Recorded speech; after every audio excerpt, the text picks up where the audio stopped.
scolding. Wuthering Heights, by Emily Brontë. Chapter 10. A charming introduction to a hermit's life. 4 weeks' torture, tossing, and sickness.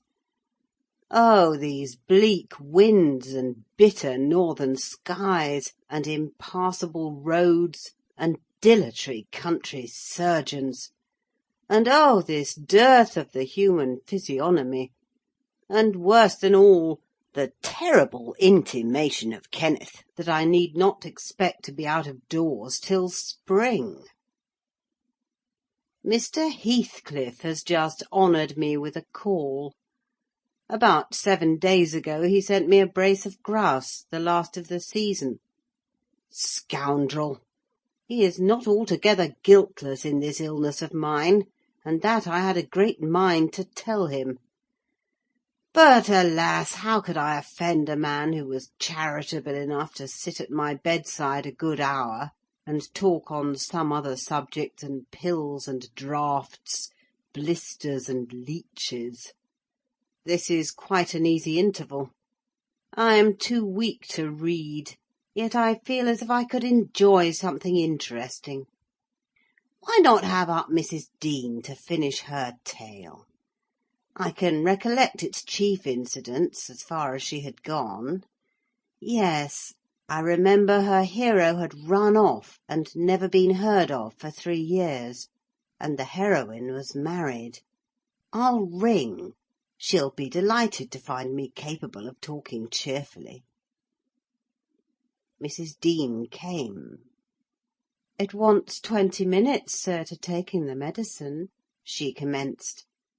"Away, away with it!" I replied. "I desire to have—" "The doctor says you must drop the powders." "With all my heart. Don't interrupt me. Come and take your seat here. Keep your fingers from that bitter phalanx of vials. Draw your knitting out of your pocket. That will do. Now continue the history of Mr. Heathcliff, from where you left off to the present day. Did he finish his education on the Continent, and come back a gentleman? Or did he get a sizar's place at college, or escape to America, and earn honours by drawing blood from his foster country, or make a fortune more promptly on the English highways?" "He may have done a little in all these vocations, Mr. Lockwood, but I couldn't give my word for any.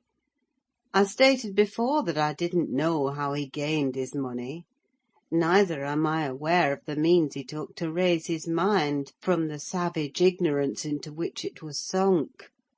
But, with your leave, I'll proceed in my own fashion, if you think it will amuse and not weary you. Are you feeling better this morning?"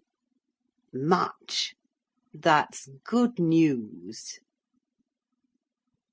I got Miss Catherine and myself to Thrushcross Grange, and, to my agreeable disappointment, she behaved infinitely better than I dared to expect. She seemed almost over-fond of Mr. Linton, and even to his sister she showed plenty of affection. They were both very attentive to her comfort, certainly. It was not the thorn bending to the honeysuckles, but the honeysuckles embracing the thorn. There were no mutual concessions: one stood erect, and the others yielded. And who can be ill-natured and bad-tempered when they encounter neither opposition nor indifference? I observed that Mr. Edgar had a deep-rooted fear of ruffling her humour. He concealed it from her, but if ever he heard me answer sharply, or saw any other servant grow cloudy at some imperious order of hers, he would show his trouble by a frown of displeasure that never darkened on his own account. He many a time spoke sternly to me about my pertness, and averred that the stab of a knife could not inflict a worse pang than he suffered at seeing his lady vexed. Not to grieve a kind master, I learned to be less touchy. and for the space of half a year the gunpowder lay as harmless as sand, because no fire came near to explode it. Catherine had seasons of gloom and silence now and then.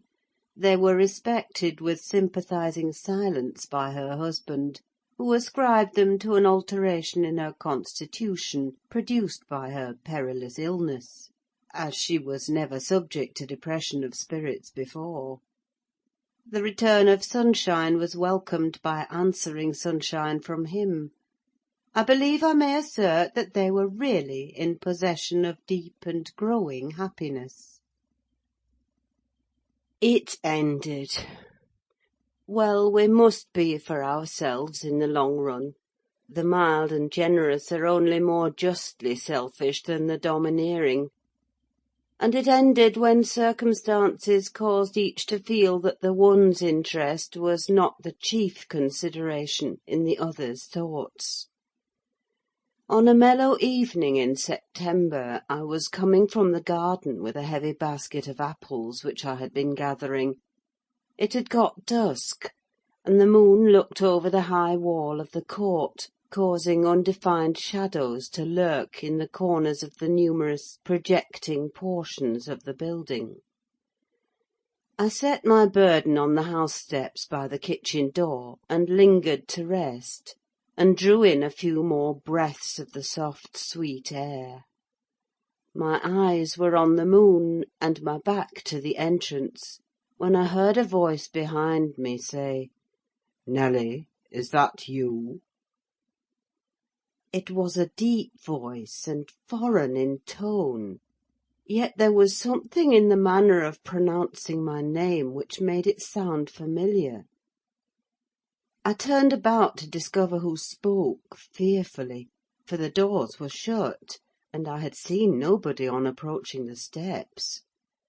Something stirred in the porch, and moving nearer, I distinguished a tall man, dressed in dark clothes, with dark face and hair.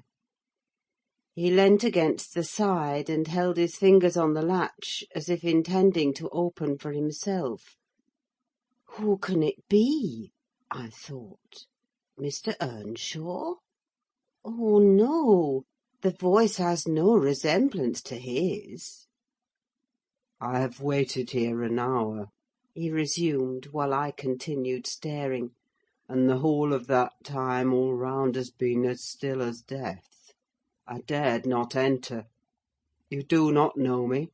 Look, I'm not a stranger." A ray fell on his features. The cheeks were sallow and half covered with black whiskers, the brows lowering, the eyes deep set and singular. I remembered the eyes. "What?" I cried, uncertain whether to regard him as a worldly visitor, and I raised my hands in amazement. "What! You come back? Is it really you? Is it?"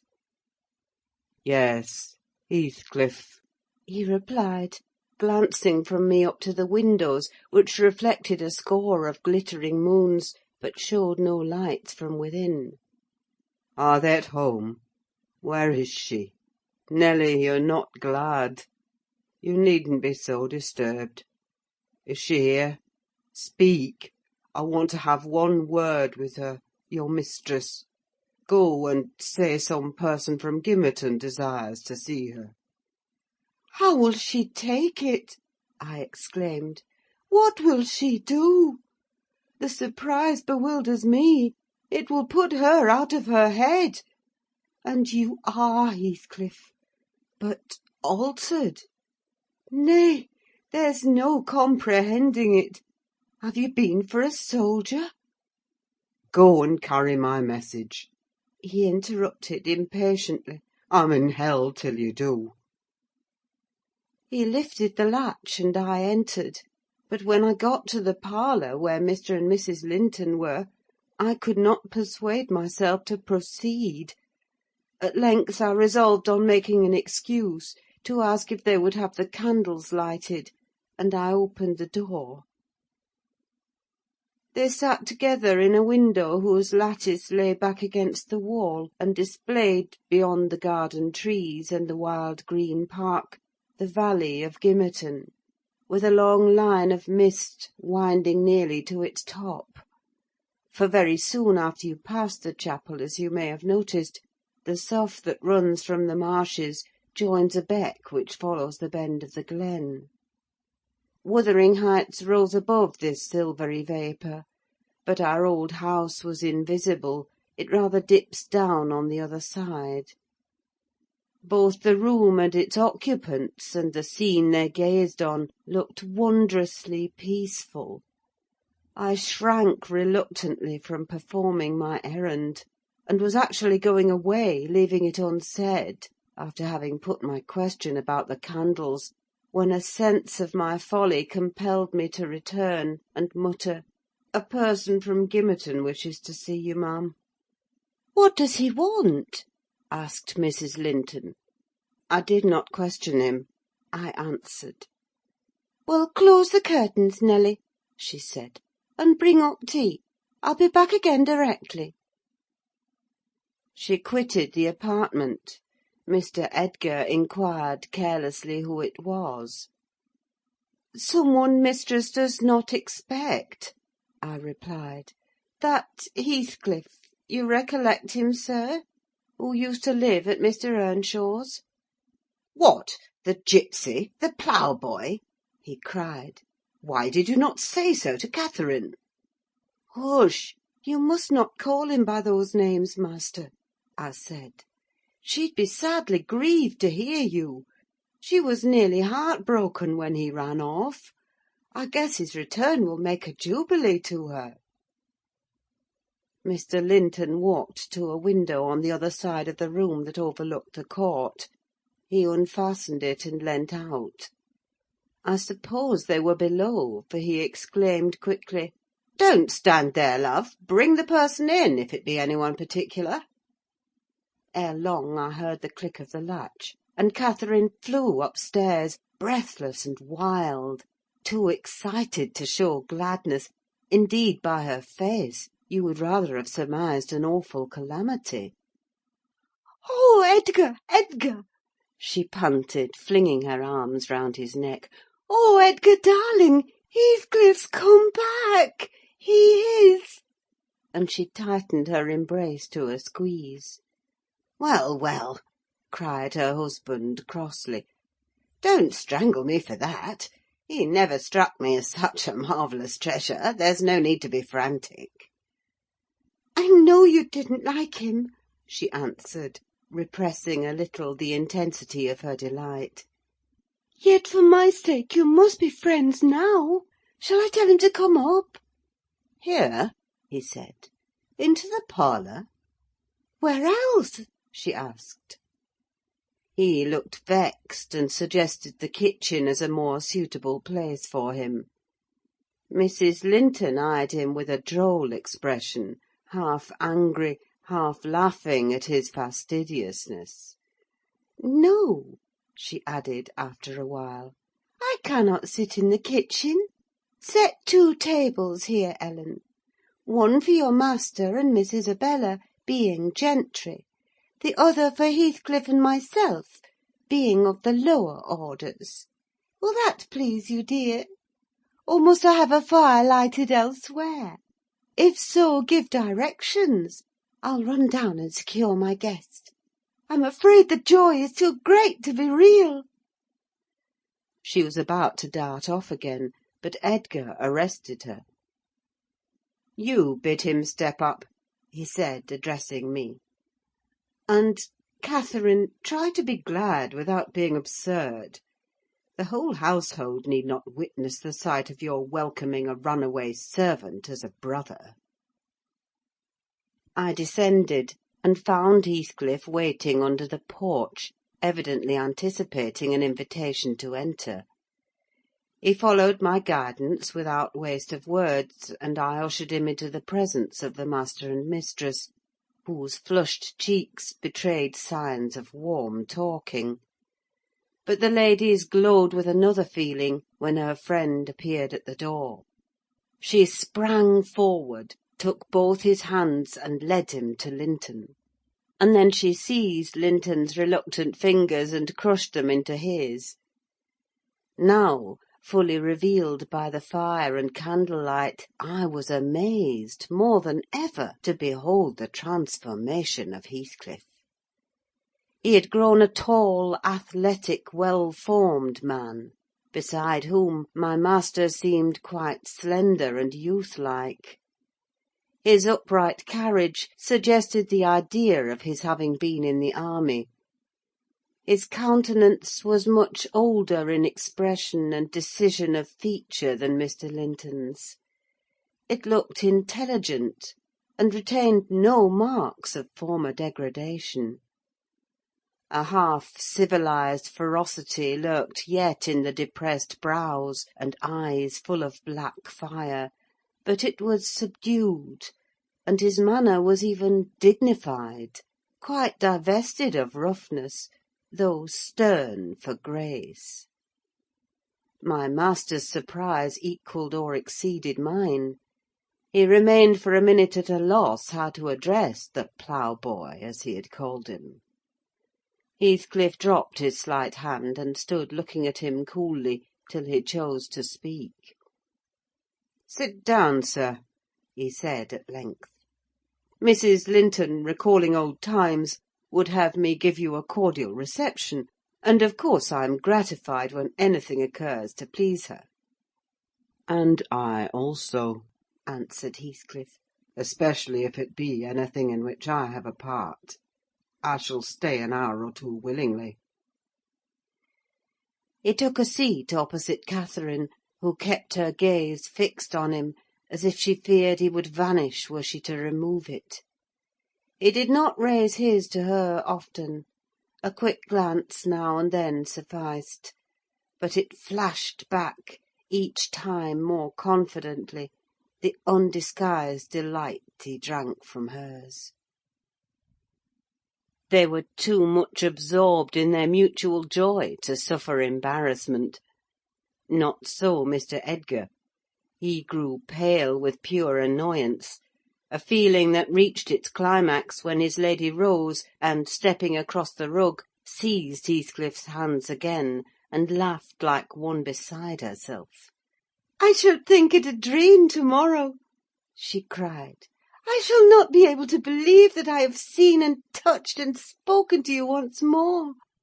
And yet, cruel Heathcliff, you don't deserve this welcome.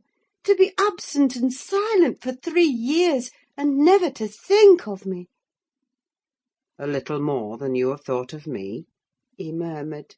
"I heard of your marriage, Cathy, not long since; and while waiting in the yard below, I meditated this plan, just to have one glimpse of your face: a stare of surprise, perhaps, and pretended pleasure; afterwards settle my score with Hindley, and then prevent the law by doing execution on myself. Your welcome has put these ideas out of my mind; but beware of meeting me with another aspect next time. Nay, you'll not drive me off again. You were really sorry for me, were you? Well, there was cause. I've fought through a bitter life since I last heard your voice, and you must forgive me, for I struggled only for you." "Catherine, unless we are to have cold tea, please to come to the table," interrupted Linton, striving to preserve his ordinary tone and a due measure of politeness. "Mr. Heathcliff will have a long walk, wherever he may lodge to-night, and I'm thirsty." She took her post before the urn, and Miss Isabella came, summoned by the bell. Then, having handed their chairs forward, I left the room. The meal hardly endured 10 minutes. Catherine's cup was never filled: she could neither eat nor drink. Edgar had made a slop in his saucer, and scarcely swallowed a mouthful. Their guest did not protract his stay that evening above an hour longer. I asked, as he departed, if he went to Gimmerton. "No, to Wuthering Heights," he answered. Mr. Earnshaw invited me when I called this morning. Mr. Earnshaw invited him, and he called on Mr. Earnshaw. I pondered this sentence painfully after he was gone. Is he turning out a bit of a hypocrite, and coming into the country to work mischief under a cloak? I mused.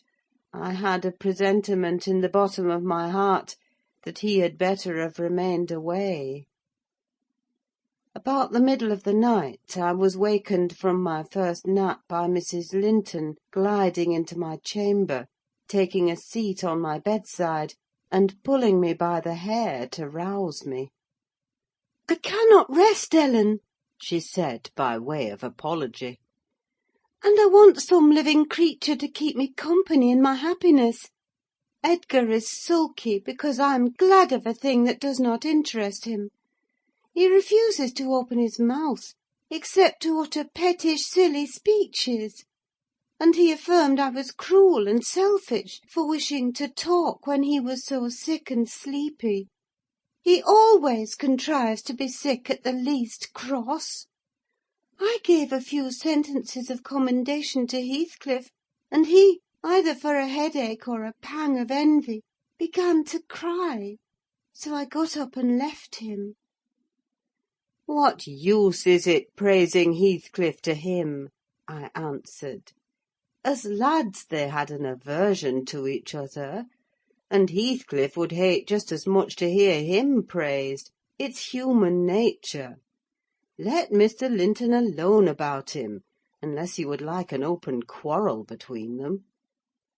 "But does it not show great weakness?" pursued she. "I'm not envious. I never feel hurt at the brightness of Isabella's yellow hair, and the whiteness of her skin, at her dainty elegance, and the fondness all the family exhibit for her. Even you, Nelly, if we have a dispute sometimes, you back Isabella at once, and I yield like a foolish mother. I call her a darling, and flatter her into a good temper. It pleases her brother to see us cordial, and that pleases me. But they are very much alike. They are spoiled children, and fancy the world was made for their accommodation. And though I humour both, I think a smart chastisement might improve them all the same." "You're mistaken, Mrs. Linton," said I. "They humour you. I know what there would be to do if they did not. You can well afford to indulge their passing whims, as long as their business is to anticipate all your desires. You may, however, fall out at last over something of equal consequence to both sides, and then those you term weak are very capable of being as obstinate as you." "And then we shall fight to the death, shan't we, Nelly?" she returned, laughing. "No, I tell you, I have such faith in Linton's love that I believe I might kill him, and he wouldn't wish to retaliate." I advised her to value him the more for his affection. "I do," she answered. "But he needn't resort to whining for trifles. It is childish; and instead of melting into tears because I said that Heathcliff was now worthy of anyone's regard, and it would honour the first gentleman in the country to be his friend, he ought to have said it for me, and been delighted from sympathy. He must get accustomed to him, and he may as well like him. Considering how Heathcliff has reason to object to him, I'm sure he behaved excellently." "What do you think of his going to Wuthering Heights?" I inquired. "He is reformed in every respect, apparently: quite a Christian, offering the right hand of fellowship to his enemies all around." "He explained it," she replied. "I wonder as much as you. He said he called to gather information concerning me from you, supposing you resided there still; and Joseph told Hindley who came out and fell to questioning him of what he had been doing, and how he had been living, and finally desired him to walk in. There were some persons sitting at cards. Heathcliff joined them. My brother lost some money to him, and, finding him plentifully supplied, he requested that he would come again in the evening, to which he consented. Hindley is too reckless to select his acquaintance prudently. He doesn't trouble himself to reflect on the causes he might have for mistrusting one whom he has basely injured. But Heathcliff affirms his principal reason for resuming a connection with his ancient persecutor is a wish to install himself in quarters at walking distance from the Grange, and an attachment to the house where we live together; and likewise a hope that I shall have more opportunities of seeing him there than I could have if he settled in Gimmerton. He means to offer liberal payment for permission to lodge at the Heights, and doubtless my brother's covetousness will prompt him to accept the terms. He was always greedy, though what he grasps with one hand he flings away with the other. "It's a nice place for a young man to fix his dwelling in," said I. "Have you no fear of the consequences, Mrs. Linton?" "None for my friend," she replied. "His strong head will keep him from danger. A little for Hindley, but he can't be made morally worse than he is, and I stand between him and bodily harm. The event of this evening has reconciled me to God and humanity. I had risen in angry rebellion against Providence. Oh, I've endured very, very bitter misery, Nelly. If that creature knew how bitter, he'd be ashamed to cloud its removal with idle petulance. It was kindness for him which induced me to bear it alone. Had I expressed the agony I frequently felt, he would have been taught to long for its alleviation as ardently as I. However, it's over, and I'll take no revenge on his folly. I can afford to suffer anything hereafter.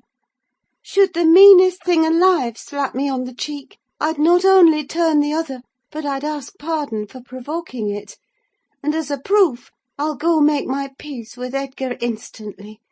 Good night. I'm an angel." In this self-complacent conviction she departed, and the success of her fulfilled resolution was obvious on the morrow.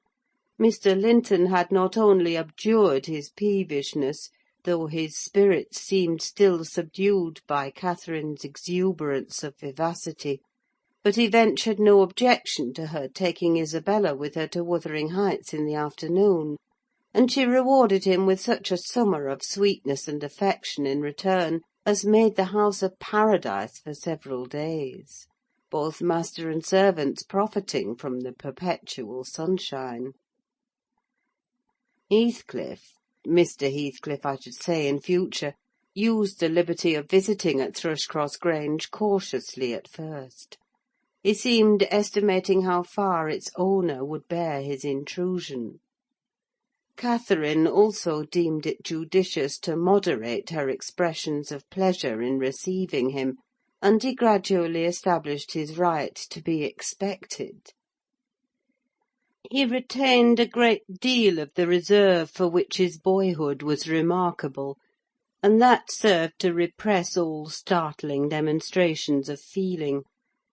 My master's uneasiness experienced a lull, and further circumstances diverted it into another channel for a space. His new source of trouble sprang from the not anticipated misfortune of Isabella Linton evincing a sudden and irresistible attraction towards the tolerated guest. She was at that time a charming young lady of 18, infantile in manners, though possessed of keen wit, keen feelings, and a keen temper too, if irritated.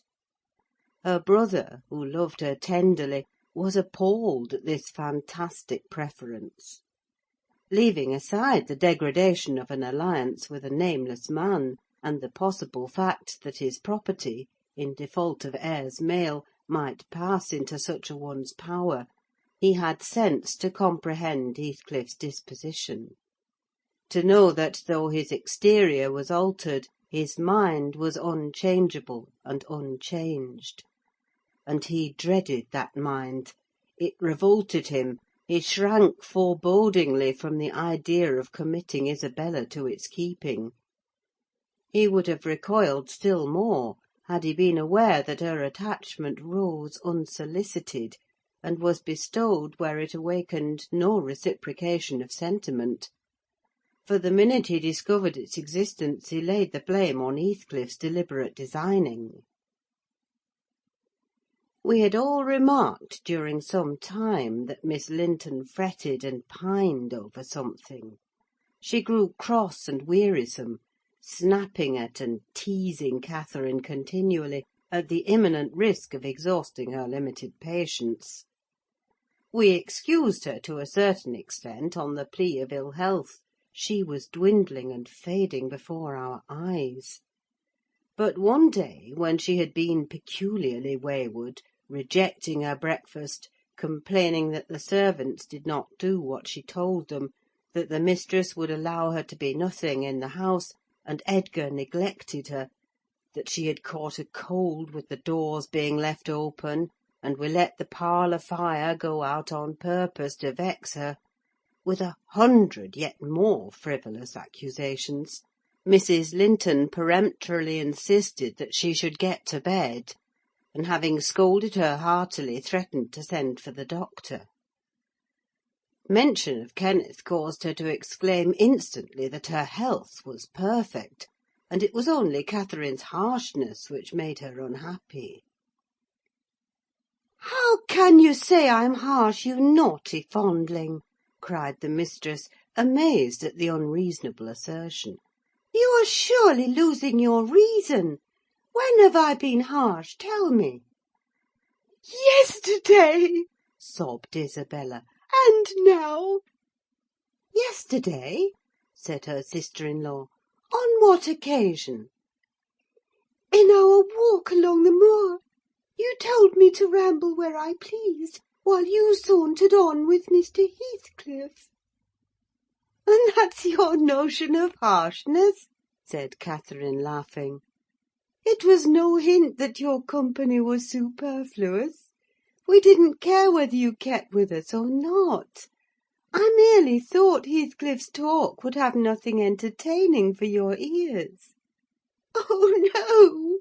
wept the young lady. "You wished me away because you knew I liked to be there." "Is she sane?" asked Mrs. Linton, appealing to me. "I'll repeat our conversation word for word, Isabella, and you point out any charm it could have had for you." "I don't mind the conversation," she answered. "I wanted to be with—" "Well?"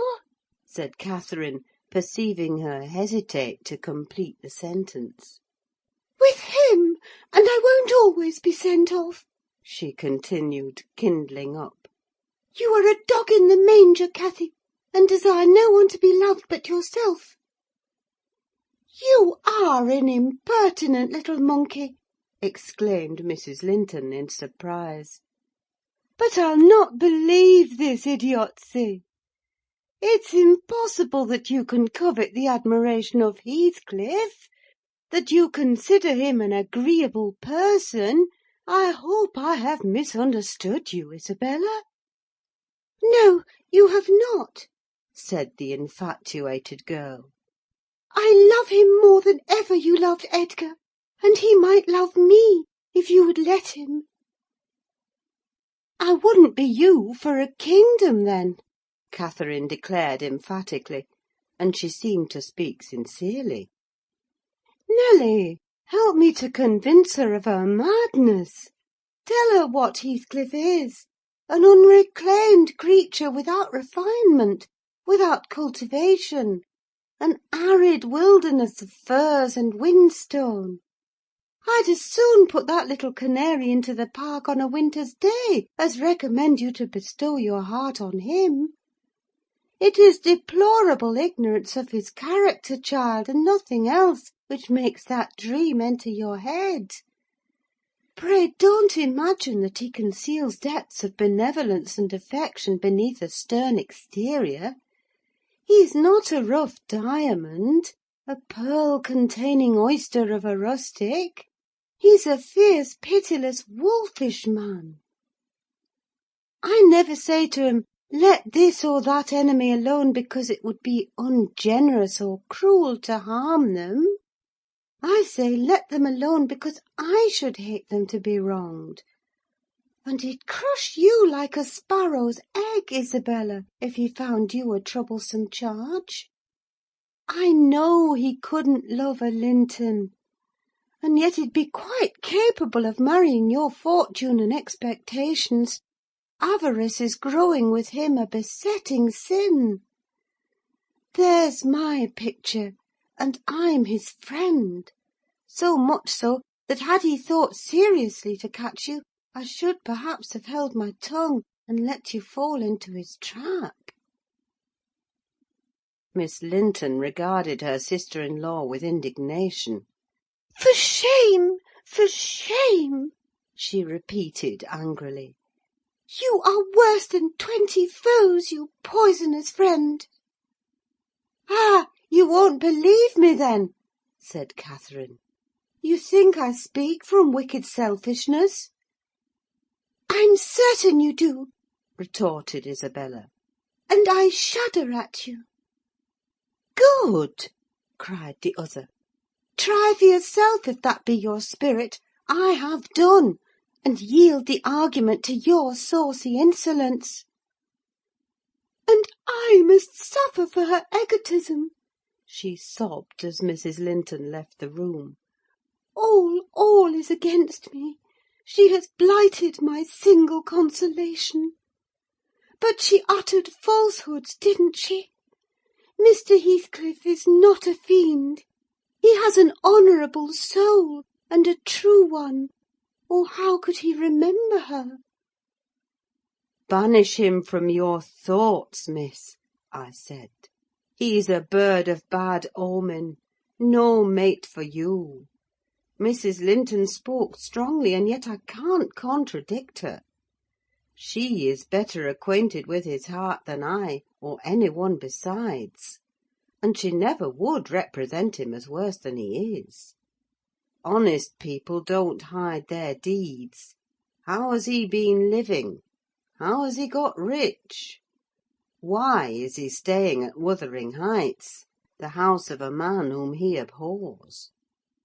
They say Mr. Earnshaw is worse and worse since he came. They sit up all night together continually, and Hindley has been borrowing money on his land, and does nothing but play and drink. I heard only a week ago, it was Joseph who told me, I met him at Gimmerton. Nelly, he said, we's high crowners questing know our folks. One on 'em's almost gotten his finger cut off with holding t'other for sticking hisself like a calf. That's maister, you know. That's so but going to grand sizes. He's noan feared up bench o' judges, nor the Paul, nor Peter, nor John, nor Matthew, nor none on 'em, not he. He fair likes, he langs to set his brazen face agin 'em. And yon bonny lad Heathcliff, you mind, he's a rare un. He can girn a laugh as well as anybody at a right divil's jest. Does he niver say nowt of his fine living among us, when he goes to t' Grange? This is t' way on it. Up at sundown, dice, brandy, closed shutters, and candlelight till next day at noon. Then t' fool gangs banning and raving to his chamber, making dacent folks dig their fingers in their lugs for very shame. And the knave, why, he kent his brass, and ate, and sleep, and off to his neighbours to gossip with wife. Of course he tells Dame Catherine how her father's gold runs into his pocket, and her father's son gallops down Broad Road, while he flees afore to open Pikes. Now, Miss Linton, Joseph is an old rascal, but no liar; and if his account of Heathcliff's conduct be true, you would never think of desiring such a husband, would you? You are leagued with the rest, Ellen, she replied. I'll not listen to your slanders. What malevolence you must have to wish to convince me that there is no happiness in the world! Whether she would have got over this fancy if left to herself, or persevered in nursing it perpetually, I cannot say. She had little time to reflect. The day after, there was a justice meeting at the next town. My master was obliged to attend, and Mr. Heathcliff, aware of his absence, called rather earlier than usual. Catherine and Isabella were sitting in the library, on hostile terms, but silent. The latter, alarmed at her recent indiscretion, and the disclosure she had made of her secret feelings in a transient fit of passion. The former, on mature consideration, really offended with her companion, and, if she laughed again at her pertness, inclined to make it no laughing matter to her. She did laugh as she saw Heathcliff pass the window.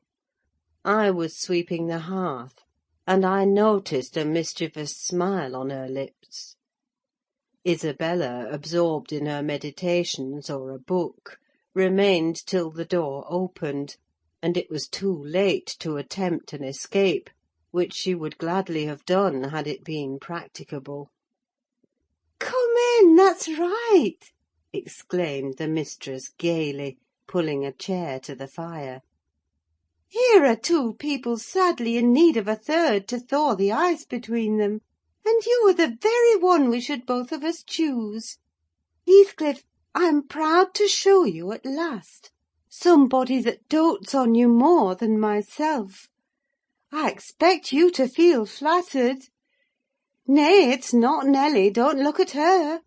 My poor little sister-in-law is breaking her heart by mere contemplation of your physical and moral beauty.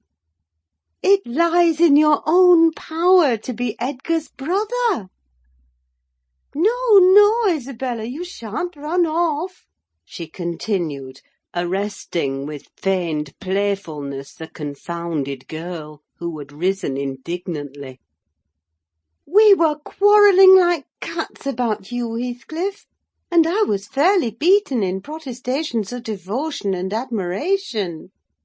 And moreover, I was informed that if I would but have the manners to stand aside, my rival, as she will have herself to be, would shoot a shaft into your soul that would fix you for ever, and send my image into eternal oblivion. Catherine! said Isabella, calling up her dignity, and disdaining to struggle from the tight grasp that held her. I'd thank you to adhere to the truth, and not slander me even in joke. Mr. Heathcliff, be kind enough to bid this friend of yours release me. She forgets that you and I are not intimate acquaintances, and what amuses her is painful to me beyond expression. As the guest answered nothing, but took his seat and looked thoroughly indifferent what sentiments she cherished concerning him, she turned and whispered an earnest appeal for liberty to her tormentor. By no means, cried Mrs. Linton in answer. I won't be named a dog in the manger again. You shall stay. Now then, Heathcliff, why don't you evince satisfaction at my pleasant news? Isabella swears that the love Edgar has for me is nothing to that she entertains for you. I'm sure she made some speech of the kind, did she not, Ellen? And she has fasted ever since the day before yesterday's walk, from sorrow and rage that I dispatched her out of your society, under the idea of its being unacceptable." "I think you belie her," said Heathcliff, twisting his chair to face them. "She wishes to be out of my society now, at any rate." And he stared hard at the object of discourse, as one might do at a strange, repulsive animal: a centipede from the Indies, for instance, which curiosity leads one to examine in spite of the aversion it raises. The poor thing couldn't bear that. She grew white and red in rapid succession, and while tears beaded her lashes, bent the strength of her small fingers to loosen the firm clutch of Catherine; and perceiving that as fast as she raised one finger off her arm another closed down, and she could not remove the whole together, she began to make use of her nails, and their sharpness presently ornamented the detainers with crescents of red. "There's a tigress!" exclaimed Mrs. Linton, setting her free, and shaking her hand with pain. "Begone, for God's sake, and hide your vixen face! How foolish to reveal those talons to him! Can't you fancy the conclusions he'll draw? Look, Heathcliff! They are instruments that will do execution. You must beware of your eyes." "I'd wrench them off her fingers if they ever menaced me," he answered brutally, when the door had closed after her. "But what did you mean by teasing the creature in that manner, Cathy? You were not speaking the truth, were you?" "I assure you I was," she returned. "She has been dying for your sake several weeks, and raving about you this morning, and pouring forth a deluge of abuse, because I represented your failings in a plain light, for the purpose of mitigating her adoration. But don't notice it further. I wish to punish her sauciness, that's all. I like her too well, my dear Heathcliff, to let you absolutely seize and devour her up." "And I like her too ill to attempt it," said he, "except in a very ghoulish fashion. You'd hear of odd things if I lived alone with that mawkish waxen face. The most ordinary would be painting on its white the colours of the rainbow, and turning the blue eyes black every day or two. They detestably resemble Linton's." "Delectably," observed Catherine. "They are dove's eyes, angels." "She's her brother's heir, is she not?" he asked, after a brief silence. "I should be sorry to think so," returned his companion. "Half a dozen nephews shall erase her title, please heaven. Abstract your mind from the subject at present. You are too prone to covet your neighbour's goods. Remember, this neighbour's goods are mine." "If they were mine, they would be none the less that," said Heathcliff. "But though Isabella Linton may be silly, she is scarcely mad; and, in short, we'll dismiss the matter as you advise." From their tongues they did dismiss it, and Catherine probably from her thoughts. The other, I felt certain, recalled it often in the course of the evening. I saw him smile to himself, grin rather, and lapse into ominous musing whenever Mrs. Linton had occasion to be absent from the apartment. I determined to watch his movements. My heart invariably cleaved to the master's in preference to Catherine's side; with reason, I imagined, for he was kind and trustful and honourable, and she could not be called opposite. Yet she seemed to allow herself such wide latitude that I had little faith in her principles, and still less sympathy for her feelings. I wanted something to happen which might have the effect of freeing both Wuthering Heights and the Grange of Mr. Heathcliff quietly, leaving us as we had been prior to his advent. His visits were a continual nightmare to me, and, I suspected, to my master also. His abode at the Heights was an oppression past explaining. I felt that God had forsaken the stray sheep there to its own wicked wanderings, and an evil beast prowled between it and the fold, waiting his time to spring and destroy. End of chapter 10. Recording by Ruth Golding.